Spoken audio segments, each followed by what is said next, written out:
वराई साहब। एक सेकंड खान साहब, एक मिनट जी सर, मैं बात कर लेता हूं तो मिनिस्टर साहब से, इसलिए कि ये बड़ा ही ज़रूरी इशू है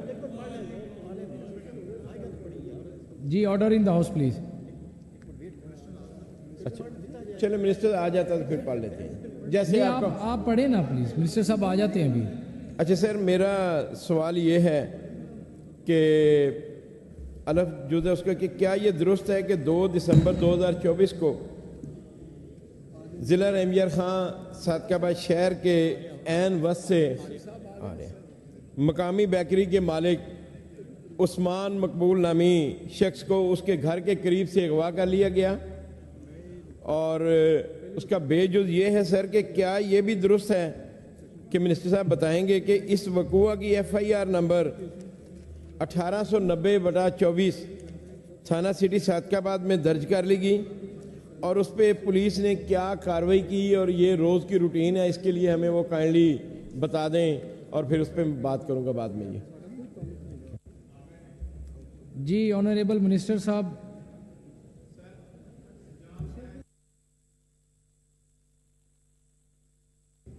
जी 181 भी पढ़ी जा चुकी है, कॉल अटेंशन नोटिस, और 183 भी। जी आप जिसका पहले मुनासिब समझे जवाब दे देंगे। जी अभी किसका जी? रहीम यार खान वाली का जी? जी सजाद वड़ाई साहब की 183 जी।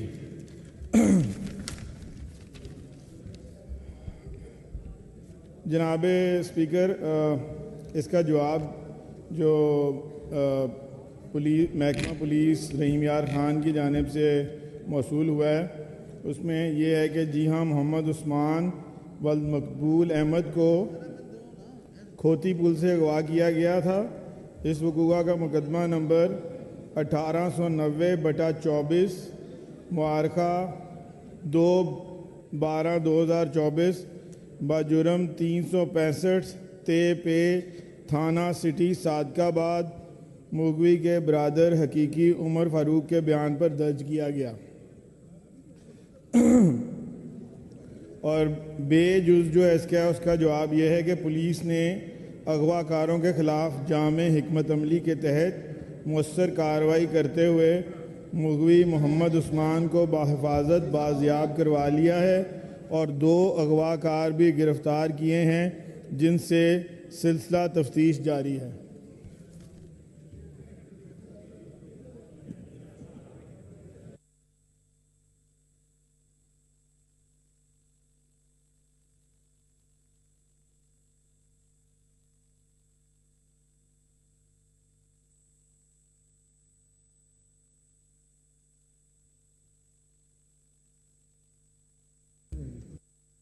जी वड़ाई साहब प्लीज। जनाब स्पीकर, इसमें जो हमारे मिनिस्टर साहब ने कहा है ये बिल्कुल ठीक कह रहे हैं, और ये बड़ी खुशैन बात है कि सादकाबाद शहर से उस्मान अगवा हुआ, उससे पहले भी 2 लोग हमारे अगवा हुए, और मैं इसका क्रेडिट जो है वो DPO रहीमयार खान, उनकी टीम, ASP सादकाबाद, और उसके साथ साथ मैं जनाब स्पीकर मैं वहाँ DPO रहीमयार खान की टीम को, उसमें बिलखुसूस अरशद गोंदल, सलीम उनका SHO, और उसके साथ साथ जनाब चौरी सलीम सैफुल्लाह मली साहब को, नवीद नवाज वाले को, और उनके बाकी जिन्होंने इसमें हिस्सा लिया, मैं उन लोगों को खराज तहसीन पेश करता हूँ कि हमने हर दफ़ा इस ऐवान में 19 इजलास हुए हैं, और हमने तकरीबन 16, 17, 18 इजलास में पुलिस पे तनकीद की है कि लेकिन उन्होंने अच्छा काम किया कि बंदे रिकवर हुए हैं हमारे। और उसमें एक बड़ी बात जो है ना सर स्पीकर साहब, आप आ गए हैं तो मैं आपकी मौजूदगी में एक बात करना चाहता हूँ। इस वक्त भी जो सूरत हाल है, ये तो उनका अच्छा फेस है कि उन्होंने बड़ा खूबसूरत काम किया, शहर से 3 लोग अगवा हुए वापस आ गए, लेकिन सर इस वक्त भी मेरे हल्के से सादकाबाद से एक सोराब सेंसर है।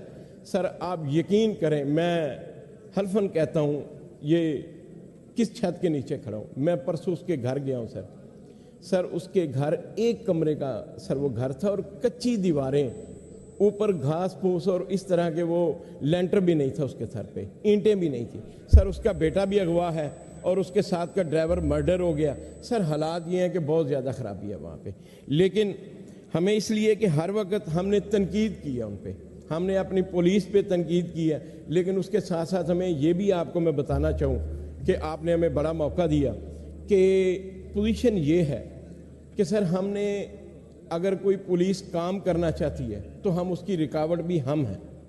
मैं एज ए सियासी लोगों की बात कर रहा हूँ, इसलिए कि आप देखें कि तकरीबन 3 महीने पहले 4 महीने पहले जब ये ऐवान आया, 5-6 महीने पहले, तो वहाँ का DPO हमने चेंज कराया, वहाँ ASP चेंज कराया, वहाँ की सारी पुलिस सादकाबाद तहसील की SDPO सारे हमने निकाले जी वहाँ पे, और सियासी लोगों की फरमाइश पे वहाँ लोग आए।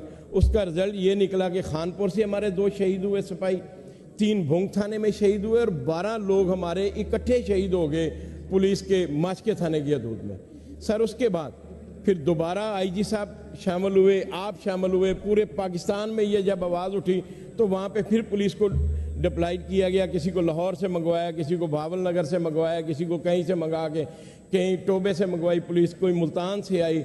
IG साहब उसमें इन्वॉल्व हुए और फिर जाके एक अमन की फ़ज़ा की तरफ माहौल बना था। सर इन 2 महीनों में जो वो शहीद थे उनका बदला भी लिया जा रहा है। वहाँ पे तकरीबन 20 के करीब डाकू जो हैं उनको पुलिस ने मुकाबले में मारा है उनको वहाँ पे, और पुलिस वहाँ पे लोगों को पकड़ रही है सर। लेकिन सर हमने ये बात इस ऐवान में कभी नहीं बताई कि वहाँ पे हम पुलिस मुकाबला भी कर रही है और अच्छे काम भी कर रही है। वो सर सामने फ्रंट पे खड़े होते हैं, लेकिन ये बात हम नहीं बताते। तो मैं समझता हूँ कि अगर वो कोई अच्छा काम करते हैं तो हमें उनको ज़रूर इस ऐवान में ये बात भी करनी चाहिए।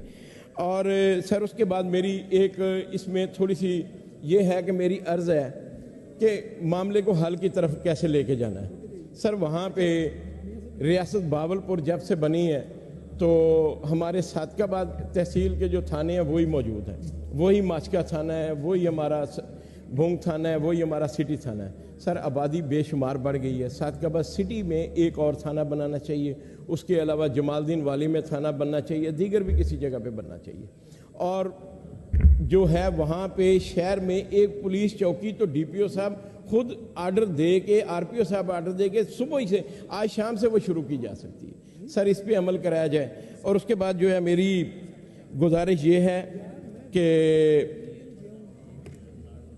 हमें पुलिस को इम्पावर करना चाहिए, हमें सियासी रोलों से निकल के, और वहाँ पे जो भी DPO आए, खा इस DPO को रखें, किसी और को रखें, किसी को भी रखें, हमें उनको ले के एक विजन दे के कि आप सियासी लोगों की बातों को छोड़ के आप आवाम की तरफ देखें और इसका हल करें। बहुत शुक्रिया था। अस्सलाम वालेकुम।